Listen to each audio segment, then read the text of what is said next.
Okay, everybody, Mike Lambert here, and today we are going to work on a VR virtual reality animation. So the first thing you want to do is just hop onto Google, Yahoo, Bing, whatever you use, and look for a 360 grid, and that's a basis of it. So let's just take a look at this grid real quick. So you got 4 vanishing points. Bam! I don't know if you can see my mouse, so I'll just get the pencil ready. Got a vanishing point, vanishing point, vanishing point, and vanishing point. Uh, any of you that have taken art classes know of perspective points. You got 1 point perspective, you got 2 point perspective, 3 point, 4 point, 5 point, um, so on and so forth. So, and I heard things like, oh, there's like 36 way back, 36 point perspectives. I wasn't exactly sure what that meant way back when because I was trying to draw it on paper and it didn't make sense up until well, I guess technology breakthroughs we've had over the last few years and the future that we're going into. So I hope we can all make some great things moving forward. So you got these vanishing points, and if you look at each one, it's like a 5 point perspective uh, grid on each one of these. So if you had your cube there, you got your 1 point right there. Got this one and this one that goes up to here, down here, over here, and over here. So you can almost do this on paper if you think it through well enough. You can really just think this out on paper, draw it out, and then do all the digital work after you scan it in, photograph it in, whatever you like to do. Or you could just work on it all digitally with the stylus and a Wacom tablet, whatever floats your boat. But we're going to go through this, and I'm going to teach you a few methods so you can make it look pretty decent. So,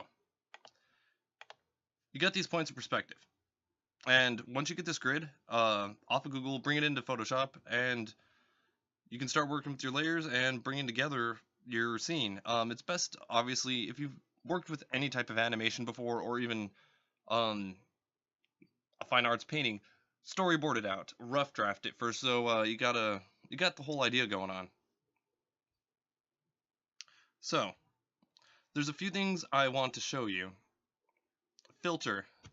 Up at the top menu, go to Other, and I automatically tapped the wrong button. How terrible.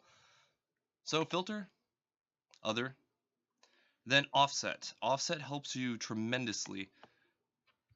Still got the pencil on. But Offset does help you tremendously because you can just have this grid rotate around your space.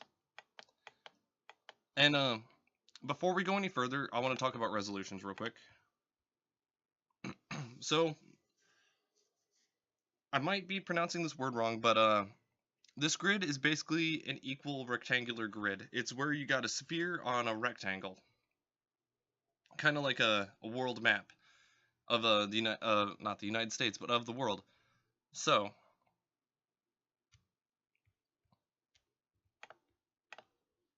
this grid right here is 4,000 by 2,000, which is it's kind of like a 4K resolution, roughly. Perhaps it might only be 2K. I might have my resolutions backwards if I need to look at the width or the height, but anyways, this is on the lower end of the resolutions. If you were going to go max, that's what it would be. It would be 16,000 by 8,000. But data files get bigger, the rendering gets bigger, and even on a nice computer, it might still take a week to render out that one virtual reality animation. So I actually just like to go to 4,000, because the quality is good enough. But sometimes, like if you're watching these videos on a phone, through the YouTube app, it does look kind of pixely and gets kind of glitchy. But that's a simple fix. All you have to do is hit the settings button, and normally the quality is at like 360s when it needs to be up to 720, and then it looks high definition clear and whatnot. So if you're going to work with the smaller resolutions, unfortunately people may not realize it and be like, oh, this is trash, it's all blurry and stuff. So keep that in mind, that on the final output, sometimes, I mean, on a computer with a good internet connection, it should just go just fine. But if you're out like in the boonies and it's like, oh, glitchy and stuff, yeah, increase the settings so it knows to grab as much data from the server as possible, and then it'll look better. But with that being said, let's get to work. So, if you're working on this, I mean, let's see. If you used, I like to use Photoshop, you got GIMP, you got Paint.net, you got a lot of programs you can use.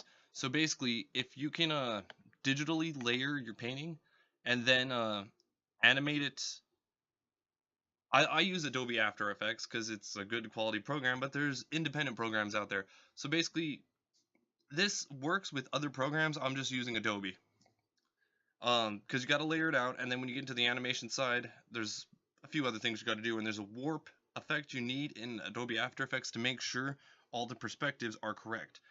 Technically, before that, you can almost just draw out the entire scene as is right here. And during one of my animations, I drew out here. Show you real quick. I don't want to pull up the project file because we're starting from scratch. But I had an ocean. I animated this ocean and it looked just like this. It was just straight across, flat, and a rectangle. And basically, once I warped it, I grabbed this area over here. I grabbed this area over here. And I'm just going to undo all these real quick. So basically, I warped it after I animated it as a rectangle, and then I brought it like this. So then you're at the beach. And then it looks even nicer because then you got all these different angles and every part. All the waves, even though there were identical waves during a flat rectangle, that sounded weird grammatically, but anyways, even though it was a flat rectangle, once it starts to warp and stuff, every single part of this of the ocean is unique within itself, which is nice. So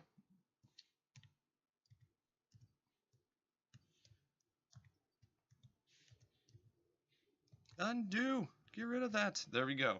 So okay, so I taught you about the other offset because that comes in handy because when you're drawing over here and you're like, oh, I hit this wall. Well, guess what? It's easy. Just hit filter, other, offset. Boom. It moves it over here. I mean, you can change the numbers, but it moves it around so that you can blend this in with, like, I don't know, let's say the stamp tool. It's from a different file. And then you can just, like, blur it all together or whatever. And then in the final project, when this wraps into a sphere, because basically you sit inside this entire drawing like it's a sphere around you. That's what a 360 animation / virtual reality video is. You can watch a 360 video and look around, even on some TVs and I don't know which ones, but like an Apple TV, a Roku, a Nexus box, I guess, a Chromecast. Certain ones can actually do these 360 videos, but at the same time, like if you got an Octolus to a Google Cardboard, you can use these straight out of the YouTube app. I've never actually uploaded anything to Facebook 360, but you can do that.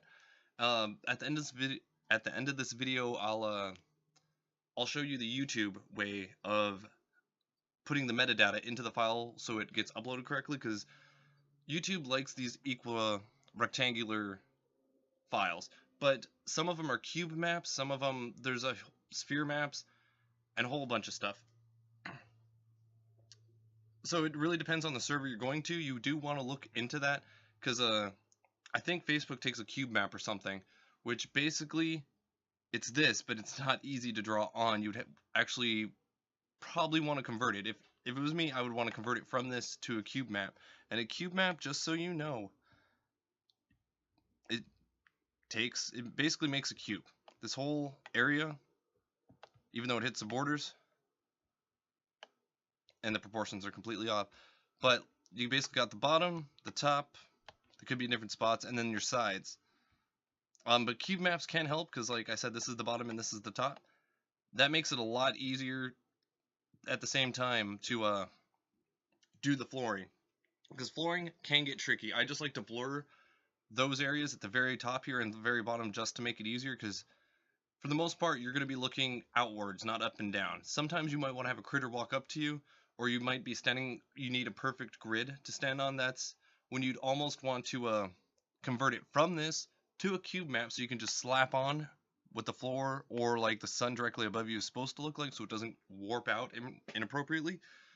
and then you can convert it back into with Skybox and After Effects. But there's other animating programs out there. There's a lot of other things, so you could use all this information towards whatever. But with Skybox, it makes it easy. You can easily convert it between different formats and add those final tweaks in before the final project.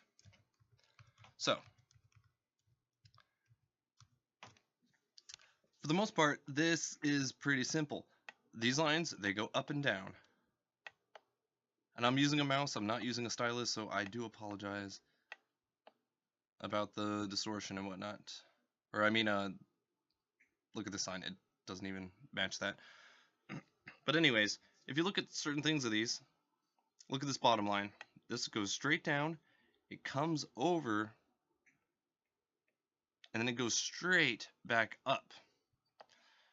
And then you basically got another one here, and you'd have to use that filter offset to bring it back around. One of the things I'm working on is a claymation, well, basically a claymation stadium, and I'm actually using this line right here to for a tennis match, because I basically clayed out and then digitally altered, you know, there you go. There's a little tennis net, but you can warp it. I'm drawing on this grid, so I can't actually show you exactly what I mean, but I can kind of show you what I mean. You can hit warp. You basically hit Control T and then warp. And then you can warp this thing however you want it to the lines. So if you got this thing layered, it makes it a lot easier. But basically I warp that net down to here, so it looks like you're standing like right in front of the tennis net. And you do have to pay close attention to these lines, and some of these lines don't make any sense because curveballs and whatnot. I mean, for a wall, obviously, boom, to here, and once it's wrapped around you, it's going to look like a flat rectangular wall.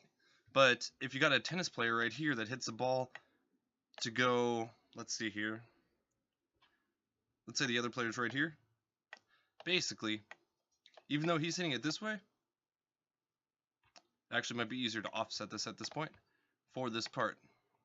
But you got to think of these things. You got a player here, you got a player here. He's hitting the tennis ball over this net. So it goes over this net to this player. And you got to think about all of these, you got to change the size, you got to change the angle in some cases.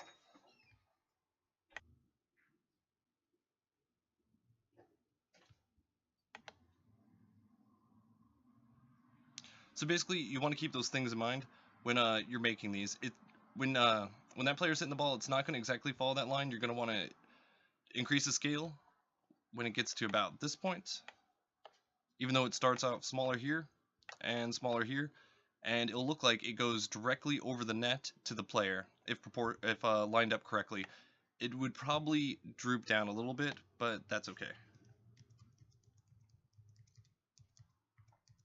In some of these cases, it makes it easier to basically go to your menu bar, hit 3D, make sure, in this case, your only layer, but the grid layer is selected, and you can turn it into a sphere.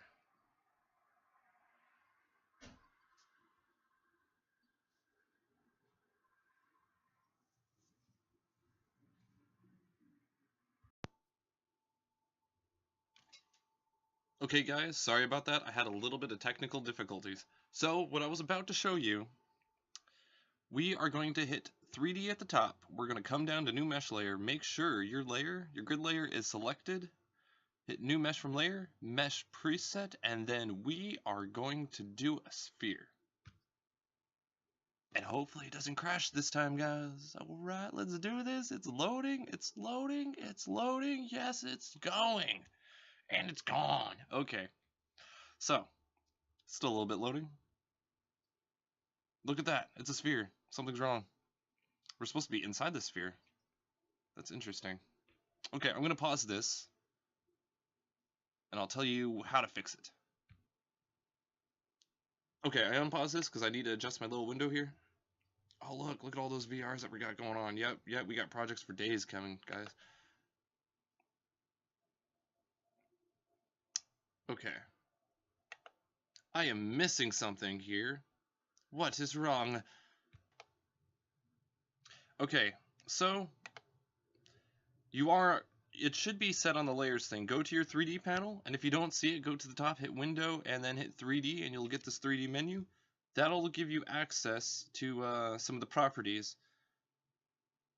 If I do this right, it should be, let's bring this over, it should be the diffuse one, and we want to edit this texture.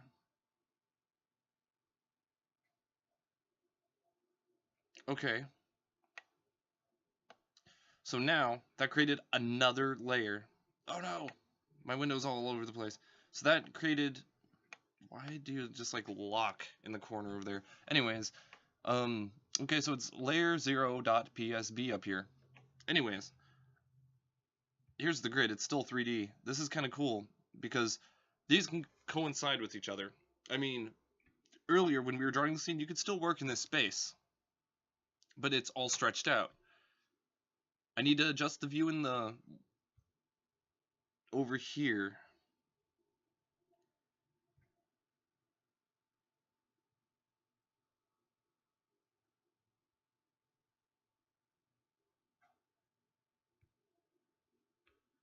Nope, not that one. Not that one. Bottom. Nope. Default. Front, bottom. This doesn't make any sense. It's supposed to be on the inside. Hold on, guys. Hold on. Something got jacked up here. Okay, so I'm back after messing with the settings for a little bit. Up until this video, actually, normally it just puts me dead center of the sphere. This time it did not, so I got a little confused for a second. What I did, and it still doesn't look quite right, I went to, where the heck did I even go? I went to current view, and I made sure that the perspective was right, and then I looked at this one, the coordinates, and I made sure the coordinates, I reset the coordinates. And for some reason the coordinates put me on bottom, so there is still a slight issue here, because I'm supposed to be dead center of the sphere, not actually at like an ultimate 0 at the bottom of the sphere. That's the main issue right here. But anyways, when you do get into this kind of mode though, it just does not look right, but oh well. Maybe I'll make an adjustment video in a little bit. But you can go to layers from this point. You can add another layer, and if you wanted, you can draw on it. Because, anyways.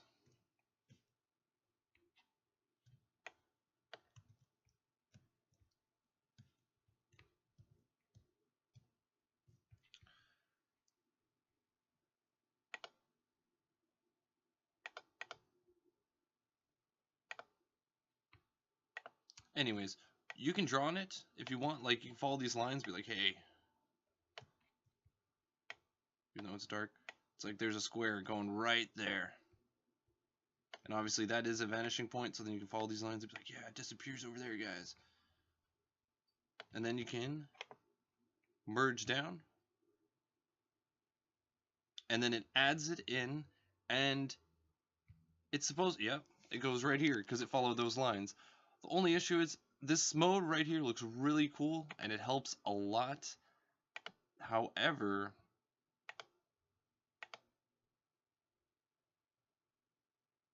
I'm really not sure why, because like if I reset the coordinates, it goes to the bottom, and that's an issue.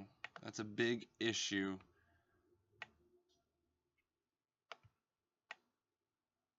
Because if it wasn't at the bottom, when we're actually looking through this, it actually looks like a perfect sphere and perfect grids going in every direction. So it's a little distorted, and I apologize about that. But normally when you hit 3D, go to new mesh layer, mesh preset, and then hit sphere. Spherical panorama. I'm going to try something real quick and see if that's actually the issue. Let's just delete that. Nope, let's undo that actually. Let's just grab this layer, grab that, bring that back over here, and let's just try that real quick, see if that was actually my issue.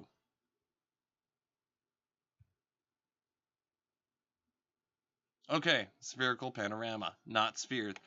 So once you're in this mode, there, are you happy I wasted 3 minutes of your life? Once you go into this mode, it makes it so simple. If you look over here at your layers, technically we don't need the second layer anymore because we just redid everything on this layer. You can add another layer, and I mean everything looks so perfect. Look at your grid layer.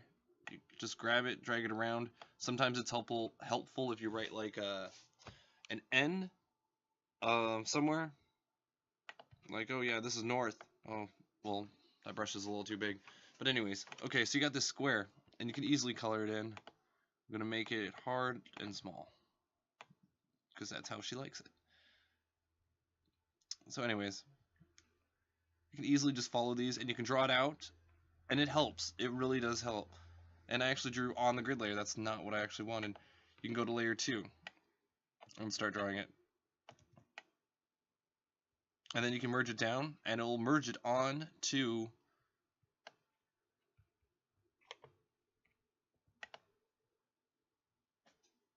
the grid layer. And if you want to edit that,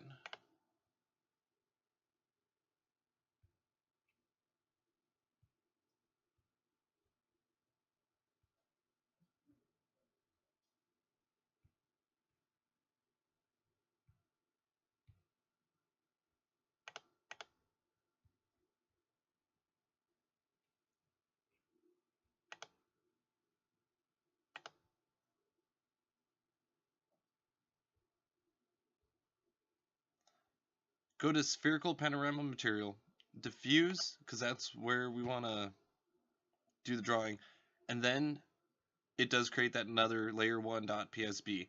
We don't need layer 0 anymore because that was actually my mess up. But it's really cool because when you go to layers over here, you can technically add another layer and you can draw it on this grid. We'll draw that there. And because we're just working over here, we're going to follow this line and then merge it down. Then we go back over here to the grid. And sometimes you need to save these because it doesn't always adjust correctly as it's supposed to. But, oh, look, there it is. Pretty sure that's the one I just drew. And it is. I just drew that one. So these update with each other, and this is still a grid.jpg with the Photoshop 3D effects and whatnot, but it's not even saved and they're connected. If you save these, you want to save the main project file, this grid one, and you want to save the layer1.psb because that's the flat version of this, and this is actually the layered image that you will need. So while you're working with the grid in this 3D space, and always add another layer, just a reminder, draw on that and then merge it down. Right click, merge down, boom. And then you can start working on your scene right here. At least getting the rough draft down. This part right here, this is where I sketch out, because, I mean, obviously, I see a floor. So I could be drawing green down there, I could be doing whatever, and then up there's a sky, and you can easily trace buildings and just trace out the whole environment that you want. So you got the idea. So then when you come over here, you really would, I mean, you don't want the grid there, so you really would want this to be the art piece, but then you got a nice rough draft of like, I'll show you real quick. Suppose no layers are selected. What you know about that?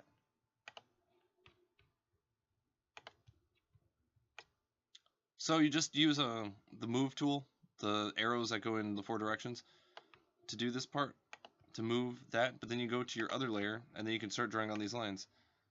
Bring it up, and then merge it down, because, here, I'll show you real quick. Okay, I just drew that, but then if we move this grid, oh, guess what? It goes off center from that. So before we do any camera movements in this 3D space, merge it down onto it. And then we can just go up. We can draw some more. We gotta add another layer. bring it up. And over here, it's a straight line. But when we make it back over here, I'm not even sure where I was drawing that line, to be honest with you. Where are you, little buddy?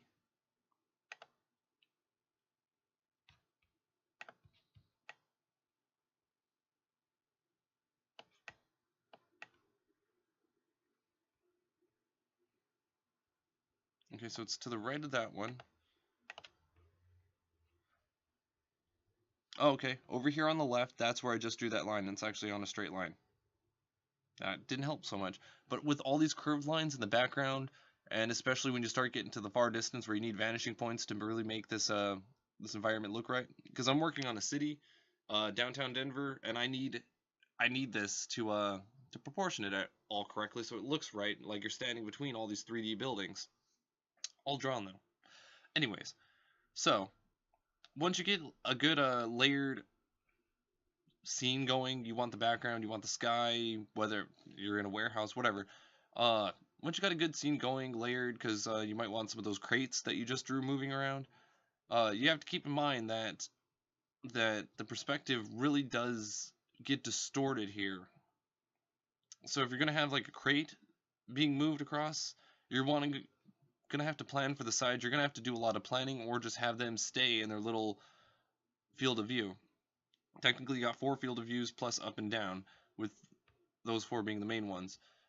Also, before we move on to the animating part, let's look straight up at the sky. Everything vanishes up there, but let's just switch this color real quick. Let's do yellow so I can show you, because we're gonna draw the sun. Okay, it's not that impressive of a sun, and I do want it bigger, so let's go with this.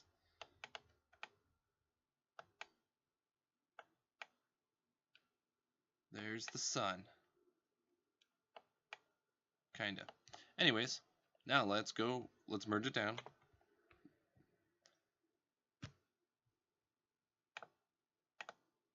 Now look, it's all flat and stuff. That is why stuff like this comes in handy, because, well, actually, if we were in the VR 360 space, it would actually look like a circle. But in this scene over here, it's an oval. Can't even think of the word. Keep thinking equal rectangular. That's what this actual image is, but elliptical. There we go. There, we got an elliptical, but it's actually gonna end up looking like a sun. So wrap your head around perspectives, because that's what the name of the game is when you're working with VR and 360. And that's how you design the whole environment. Now let's move on, because if you've ever animated before, and animating should be a video in its own right. I'll show you in a second. Well, don't want you to see my file, so I'm going to pause this. And wasn't quite ready. Okay, so let's grab this grid. Is this the small one? Yep. Just so it loads faster. I'm dragging this JPEG over, but technically you'd be dragging your Photoshop file over. And well, you got this nice little, I like to zoom out a little bit, but then you basically will have your Photoshop file right here. So let's what do I have that I can just toss up real quick?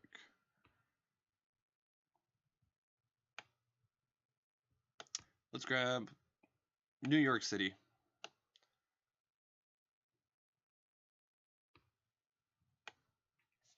So I want to show you guys,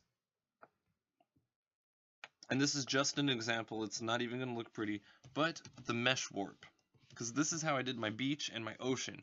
So my ocean and my beach was flat. It was just literally an animated rectangle with the waves and stuff. But in a VR space, that doesn't work. Maybe in a flat animation it does. So with the grid behind this, and you can adjust the opacity of, and I'd recommend it actually. If you decrease the opacity, and then you mess with this mesh layer. If you look over here, and for some reason the window's going to fly over there, if you look over here, you can change the columns. I'm just going to make it simple. I'm going to drop it down to like 3 and 4. And increase the quality, of course, sometimes. How high can it go? Only 10, 8, whatever. Let's do 6. Doesn't matter, for this at least. So if you click on these, the little intersections pretty much, you can grab this image and distort it. So basically it gets easier if you just grab these and follow the lines.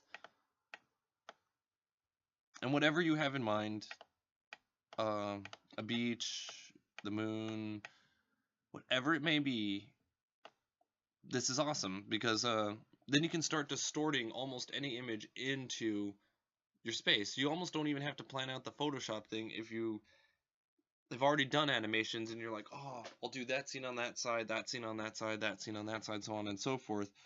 Just use the mesh warp in Adobe After Effects. And if you're using other stuff, you can. I like Adobe After Effects. I mean, you got Flash, you got a lot of things. If it can be warped, if you can warp your image, then you could probably do VR videos in almost anything theoretically. But you got to be able to warp it, and you got to make sure it looks right. So that's the gist of it. Everything from this point forward is all animating skill, and that's a topic in its own right. So once you finish this, and you got to download a program. If you just go to Google, and I'll leave a link right here and in the description below of where to download the YouTube converter meta tag.